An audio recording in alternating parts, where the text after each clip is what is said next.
How to solo across the entire fretboard and never get lost again starts right now.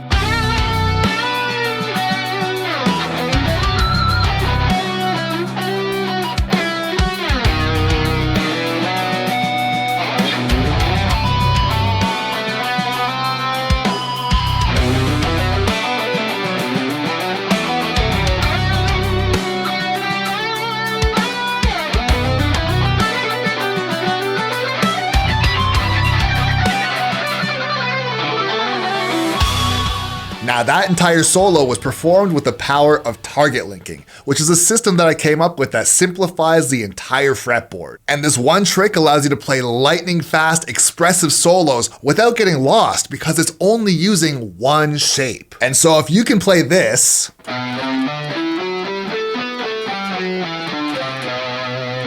then you can start using this system right now. So for this example, we're going to be using the Phrygian mode, which is one of the darkest scales of all time. And if you're a fan of metal, this is going to be right up your alley. And we're going to be playing it on the 7th fret of the low E string. So we're going to have 7, 8, 10. Then on the A string, we're going to have 7, 9, 10. Then finally on the D string, we're going to have 7, 9. And that is the Phrygian mode. Now take this in. If you could play that and that felt really easy, then you're in great luck because that was considered to be the hard part of this system. So now that we've learned the scale, the next thing that we need to do is identify our target notes. But to keep things simple, we're only going to be using the root. So in this case, B, and also the octave, which is going to be 9th fret D string.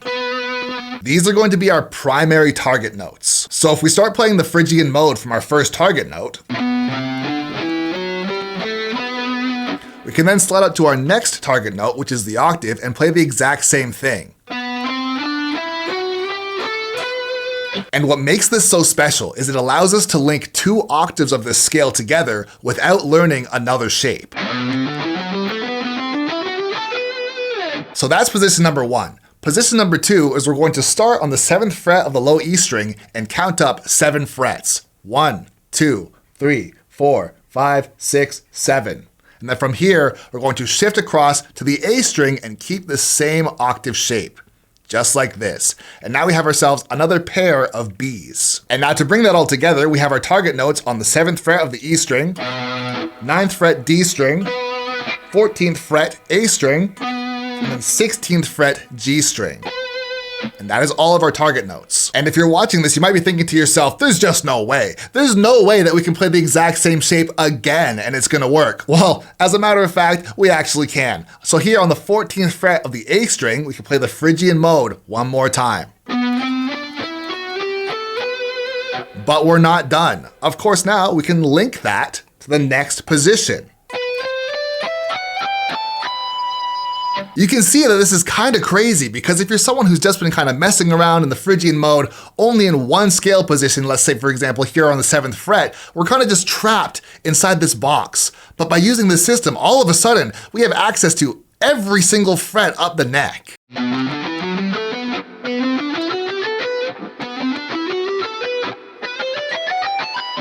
And if you're someone who's watching this and you really know your stuff, you might be thinking to yourself, well actually, there's more than 2 positions that you can do this in. And as a matter of fact, you would be right. Because if we take position number 2, we can find these exact same notes an octave down on the same strings.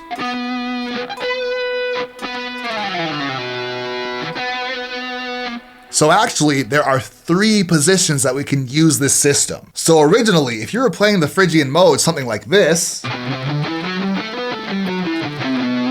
now you have access to all of this.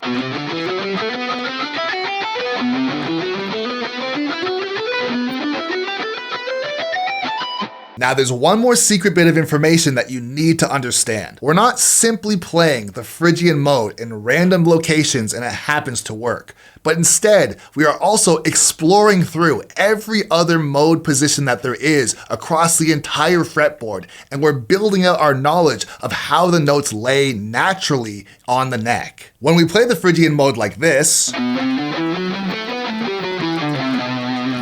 I consider this to be a Phrygian mode fragment because it's a part of a much larger Phrygian mode shape.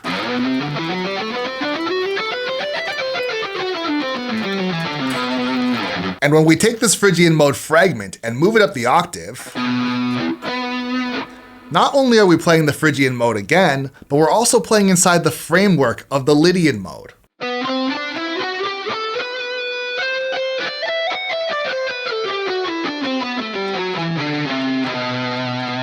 So this system is helping us flesh out the rest of the modes indirectly. And it's the same thing here in our second position. If we play the Phrygian mode,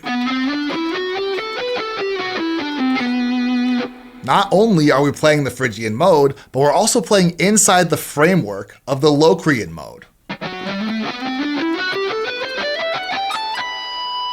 And if we go up the octave again and play the Phrygian mode,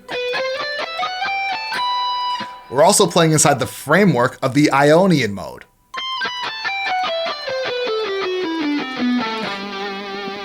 And it's the exact same thing all the way down here as well too, because we're just playing down the octave on the same string. And so if this is our Phrygian mode fragment, we're also playing inside the Locrian mode framework all the way down here.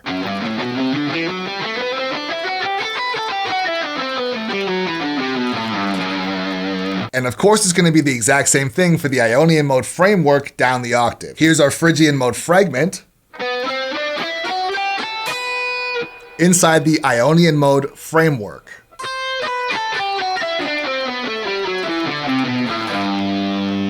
And if you're someone who's brand new to the modes and this sounds super confusing, I totally understand. If it sounds like I'm just trying to conjure spells from Harry Potter and none of these names make sense, don't worry about it, because over time, you are gonna get it. This is all just good common knowledge to have, so in the future, if you ever wanna look up other videos on these topics, you know what you're trying to find. Like I mentioned before, the goal of this system is so that we are able to play across the neck without ever getting lost again. And I'm currently working on a series so that one day, this will also be the case for you. We've previously covered the Ionian mode, the Dorian mode, and now the Phrygian mode. And the goal is so that one day you can play this with your eyes closed.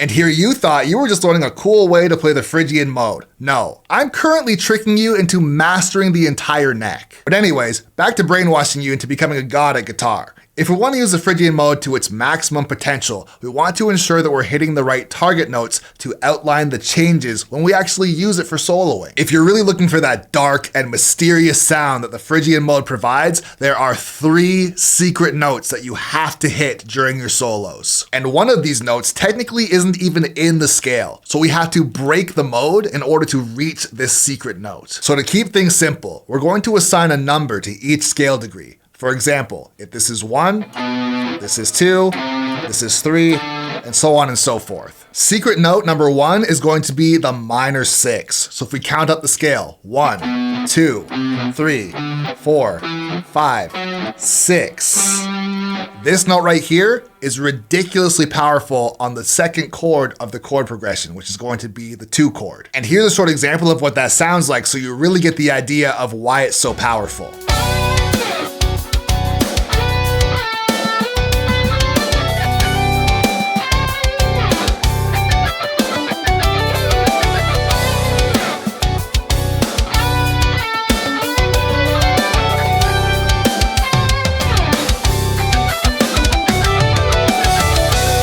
Now, in a very basic Phrygian chord progression, that note is the 5th of the 2 chord. And if that just sounds ridiculously hard to comprehend, don't worry about it. Just know that when that chord comes up, you hit that note and you're gonna be in great shape. Now, secret note number 2 is gonna be the flat 7. So if we go up our scale degrees one more time, 1, 2, 3, 4, 5, 6, 7.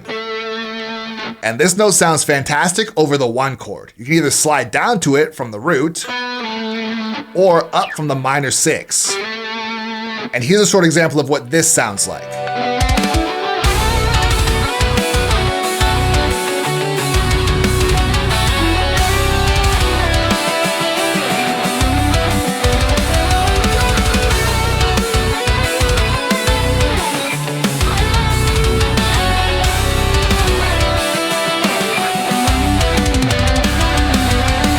Now finally, secret note number 3. And if you're someone who really knows their theory, you might know what I'm gonna say. Like I mentioned, this note isn't in the Phrygian mode, but what it is in is the Phrygian dominant scale. So rather than playing the minor third, if we go up our scale again, 1, 2, 3, instead of playing this note, you want to play the major third, which is right here. It's also right here as well.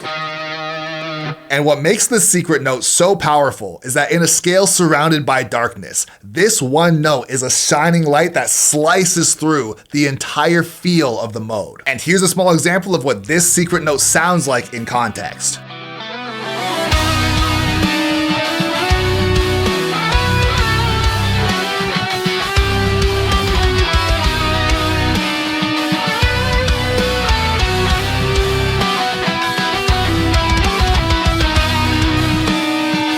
Notice how that one note brightens up the entire sound right before going back into the darkness. And that's because it's a major third, which is a very happy and surprising sound to hear, especially when you're playing in a Phrygian key. It's a great note to resolve to and even sometimes end your solos on. Now, if you're someone who's looking to expand your fretboard knowledge even further, check out this video right here and it'll do exactly that.